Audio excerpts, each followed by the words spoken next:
Welcome to the 2021 New Mexico State of the State Address. Here now is Governor Michelle Lujan Grisham. For the thousands we have lost to the virus in our state, for their grieving families, their friends, and loved ones, for any New Mexican who suffered this past year, for any New Mexican who experienced loss or loneliness or despair, I would ask you to join me in a moment of silent reflection or prayer.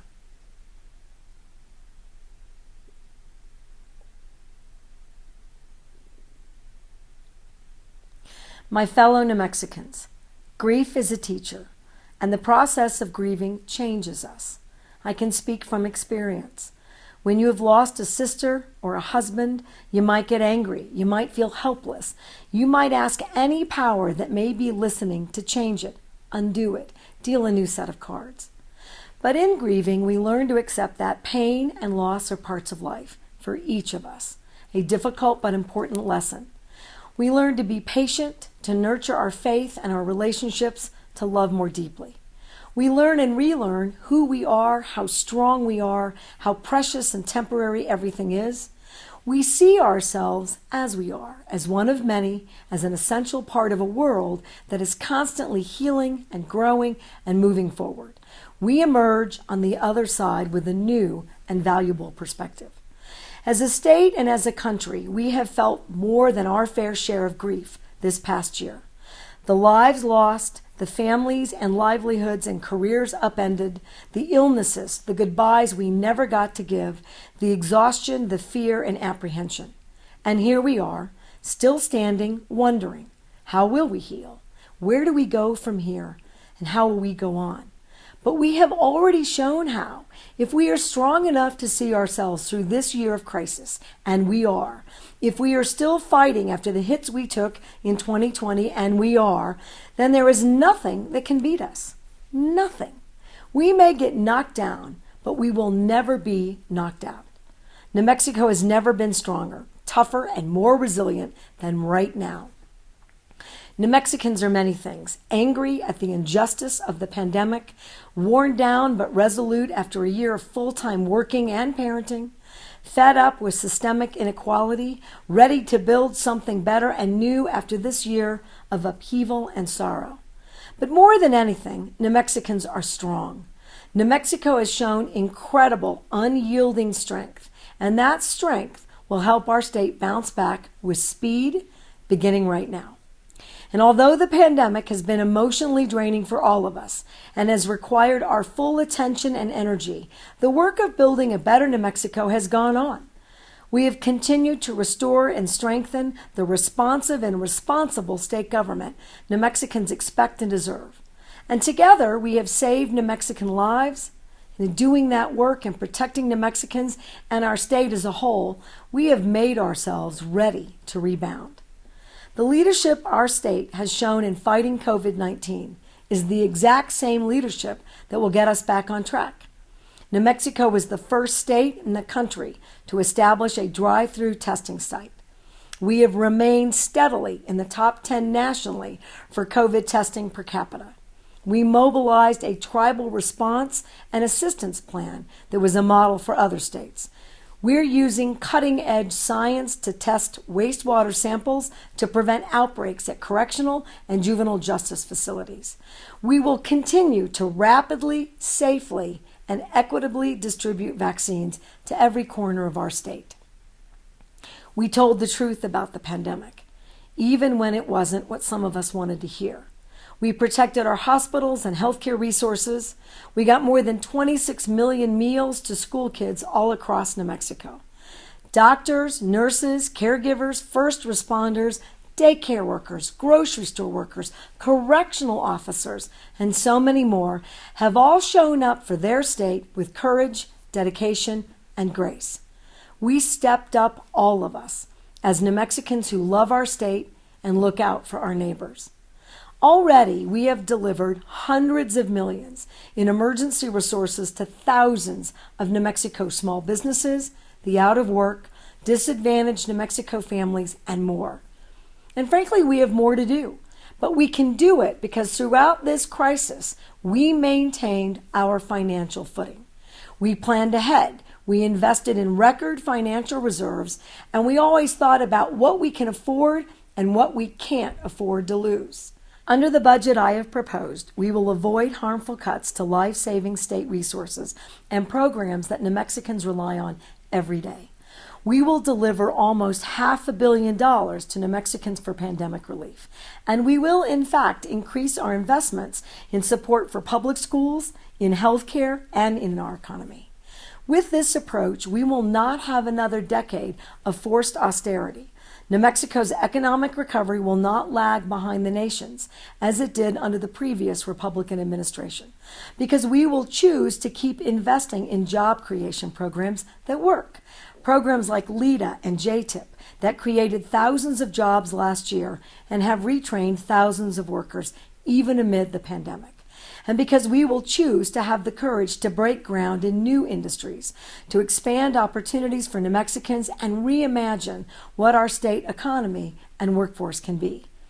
In short, we will recover faster because we have made sustainable investments. We have a roadmap to a rebuilt and diversified economy, and we have the resources to both take care of our own right now and keep building towards New Mexico's future.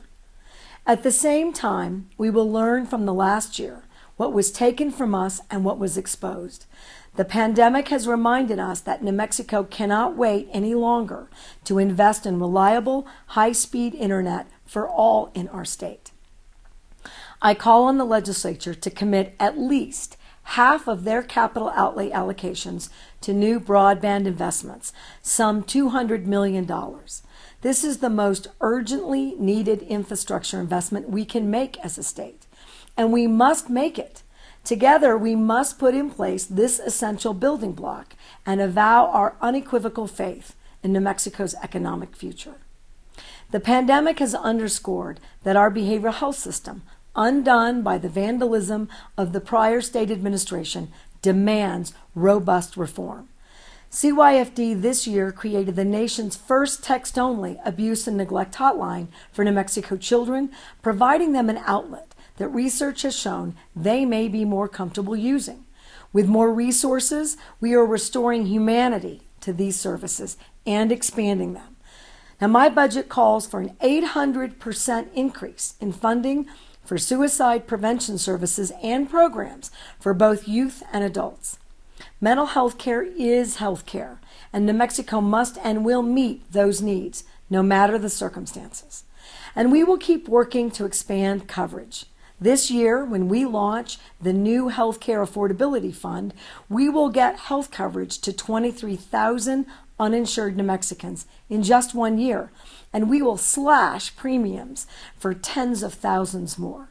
These are the compassionate investments in people and families, in their opportunity and ability to lead healthy and happy lives that will help us create a better New Mexico for everyone. Now, I have all the confidence in our state because I have seen that in 2 years, even while facing the greatest public health emergency in a century, we can change the narrative. There's progress all around us, even if the pandemic has made it a bit harder to see. Economic progress, environmental progress, quality of life progress. Companies large and small are still choosing to move to New Mexico and expand in New Mexico. Ascent Aviation, an aircraft maintenance, storage, and support business in Roswell, is moving forward with construction of a new hangar and plans to hire 360 workers and provide scholarships for students in rural New Mexico. Big Tuna, a high-density pipe manufacturer, chose Las Cruces over Texas, Arizona, and Colorado, and will double its workforce next year. A host of manufacturing companies is taking root and expanding in the Borderplex area, including 3 new companies from Asia who are using New Mexico as their launch pad into the North American market. The Department of Transportation is at work on more than 200 infrastructure projects statewide, including priority roadway improvements in the Southeast. New Mexico is creating new jobs in the outdoor recreation industry, 10 times faster than the national average, with more than $1 billion now in total annual income for New Mexicans. We issued 42,000 construction permits last year. We completed 120 miles of stream protection along the Rio Costilla, safeguarding the Rio Grande cutthroat trout. And in 2 years, we have issued almost 700 brand new hemp licenses, covering 15 million square feet of indoor growing space and almost 10,000 outdoor acres. It's simple. An aggressive, responsive, forward-thinking government can make a big difference. Last year, we gave $75,000 to the State Office of Natural Resources Trustee, which was underfunded and indeed forgotten about for many, many years. In return, that small state office has already recovered more than $1 million from corporations responsible for harming New Mexico communities and our environment. A 15-fold return on investment.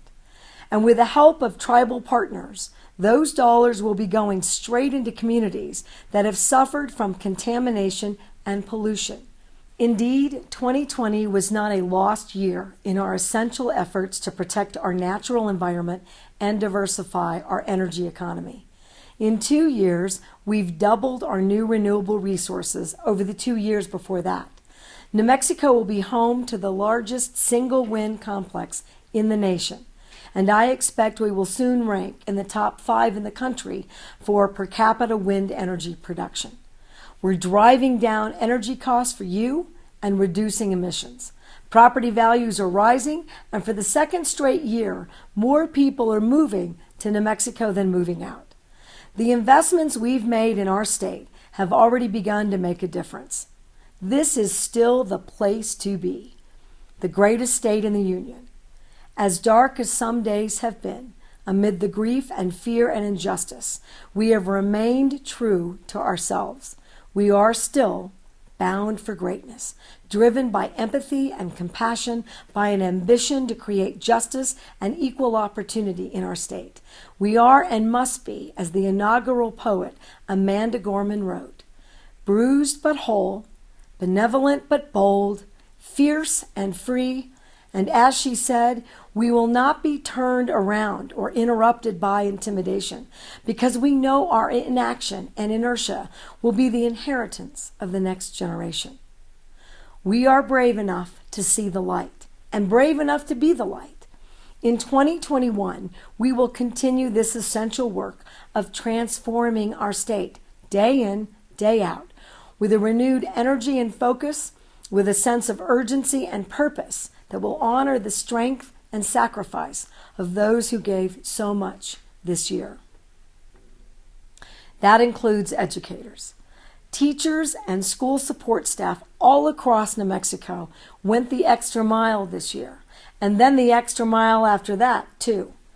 I'm in awe of your commitment and your integrity, and I will say clearly, none of you, no educator, no school worker, should ever have to choose between your health and the students you serve. And that's why my administration has been methodical and tireless in working with superintendents, charter leaders, the Department of Health, the medical advisory team, and NEA and AFT to enhance the safety of school buildings and expand surveillance testing. There's no substitute for in-person learning.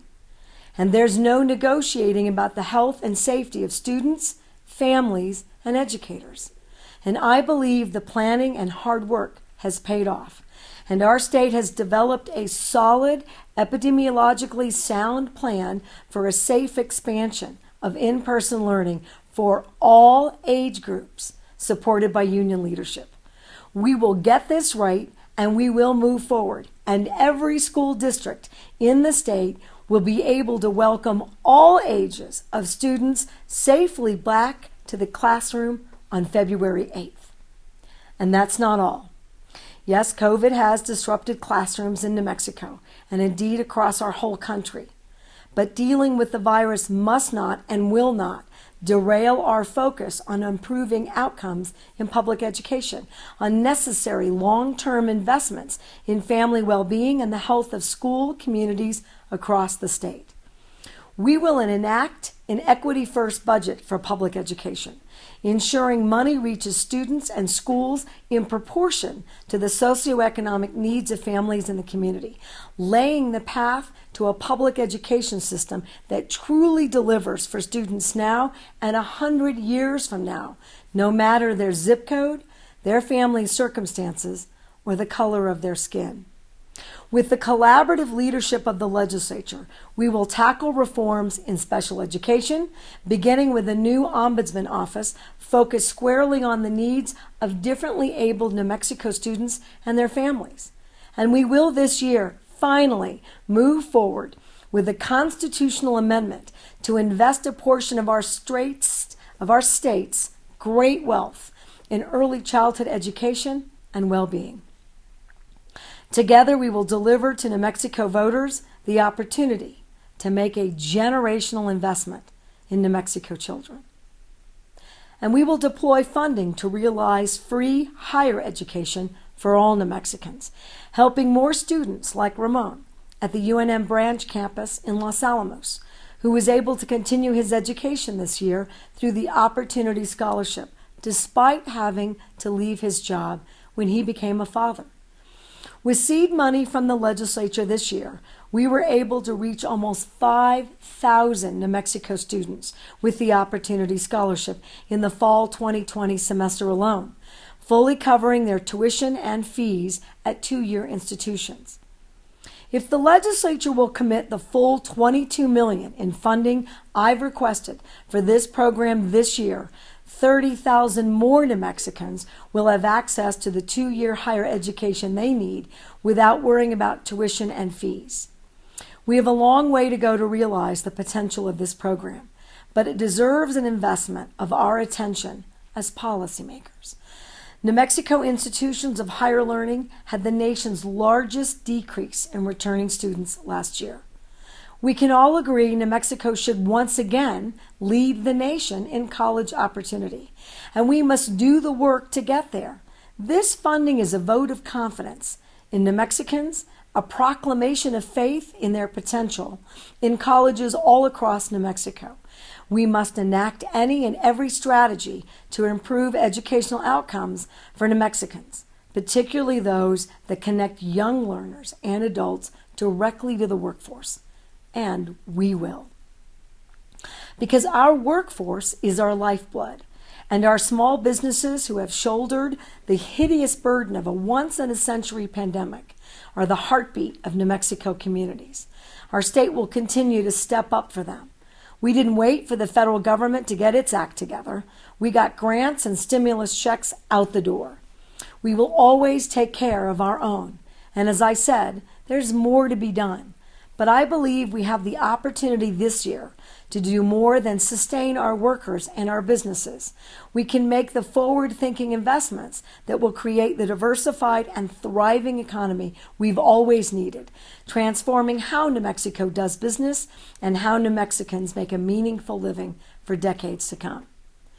We will fix and improve on the Small Business Recovery Act, created by the legislature in the special session last summer, unlocking more than $200 million in direct relief for New Mexico small businesses and $200 million more specifically for businesses rent relief.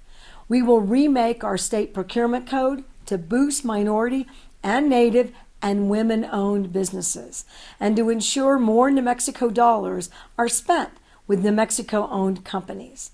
We will continue to invest in the state job creation programs that work. I've already mentioned LEDA. It's a powerful driver of economic growth and opportunity, creating 25% more jobs last year than the year before, helping small businesses get off the ground and helping larger companies expand. We celebrate the success of big-ticket companies like Netflix, which has already spent hundreds of millions in our state and committed to $1 billion more. And we should celebrate those big companies and big industries, with the film and television business in our state now employing more than 9,000 people. But I don't want to forget about homegrown success stories like Bueno Foods. which, with the help of a state partnership, is adding 25,000 square feet of frozen warehouse space, hiring dozens more employees and boosting sales. And like Los Poblamos, which, with the help of a state partnership, is expanding year-round manufacturing, processing, and food storage, which means they're using more products from more New Mexico farmers and ranchers, a win-win for state agriculture and producers. We can and will regain the momentum of 2019 when we created more jobs in our state than in any year in more than a decade. When we drove down our unemployment rate and we saw thousands of people move to New Mexico specifically for jobs. We can be aggressive in recruiting new workers and creating new jobs all across our state, in tourism and hospitality, in construction and agriculture, in energy and aerospace and outdoor recreation. But we will avoid an extended period of economic stagnation only if we are forward-thinking about the future. If we keep our eyes on what new companies and industry and workers we can bring into the fold. A crisis like the one we've experienced last year can be viewed as a loss or as an invitation to rethink the status quo, to be ambitious and creative and bold. That kind of thinking includes, of course, recreational cannabis and the tens of thousands of jobs and hundreds of millions in new revenue it will bring to our state. I have no interest in another year of thousands of New Mexicans eager to get to work and make their future in this industry being told no, just because that's easier than doing the hard work to get to yes. When we emerge from this pandemic, we can have the same old economy with the same old boom and bust future, or we can roar back to life, breaking new ground and fearlessly investing in ourselves, in the limitless potential of New Mexicans. I know which future I prefer, and we can begin building it this year. Just as we're building on our commitment to a clean, sustainable future. As I mentioned, implementation of the landmark Energy Transition Act is moving ahead speedily with more renewables coming on board. We're adopting new building codes, saving New Mexico homeowners up to $400 a year on energy costs while reducing emissions. We're making solar energy more affordable for New Mexicans. We're installing electric charging stations all along popular highways spanning the state. And we're creating hundreds of new clean energy jobs while investing in emissions monitoring companies that will help us reach our climate goals. And this year, we will enact the country's toughest methane and air pollutant rules in the oil and gas industry, finally cracking down on waste and pollution in a way that is not punitive but innovative, capturing harmful emissions and in the process creating more revenue for our state and for our schools. The sanctity of our natural environment, our clean air, our water, our beautiful mesas and forests and mountains is non-negotiable. We know that protecting our environment can also mean giving ourselves a leg up economically. And that's what we will continue to do. By taking swift action, New Mexico will once again be a model for the country. In closing, I will tell you my fondest hope that the crisis that began in 2020 will end in 2021, that the darkness we've experienced together will pass, and soon. What we begin after that, that's our choice. Our lives have been upended, all of us, our way of life, our basic day-to-day habits, and our sense of, normal. All of it was torn away from us. But New Mexico will heal. Indeed, we are already healing. And a new day will come. What we've been through, the immense challenges we faced, that we still face, should inspire us to think about who we are, what we want to achieve, and how we can get there. We are free to think differently, dream bigger, and be bolder. We share as New Mexicans the collective trauma and loss of the pandemic. But one thing we've gained altogether is the freedom to choose our own brand new future. I hope we move forward as we have all throughout this difficult year, in our own individual ways, with compassion for our neighbors, with generosity of spirit, with a clear understanding of the challenges we face, and an open mind about how we can overcome them. Beyond getting back to normal, beyond restoring what we had, the next year, the next 5 years, the next 100 years, it's ours to dream up and build together. We can choose right now cooperation over conflict. We can choose innovation over inertia. We can choose to remember 2020 as a low point or a turning point. Now, I know our best days are ahead of us, and as we defeat this virus once and for all, we will also do the work of setting up our state for sustained success. And we will stand up, dust ourselves off, and begin again the climb toward a thriving New Mexico, a healthy and happy New Mexico, better than ever before. Thank you. Let's get to work, and may God bless you and keep your family healthy and safe.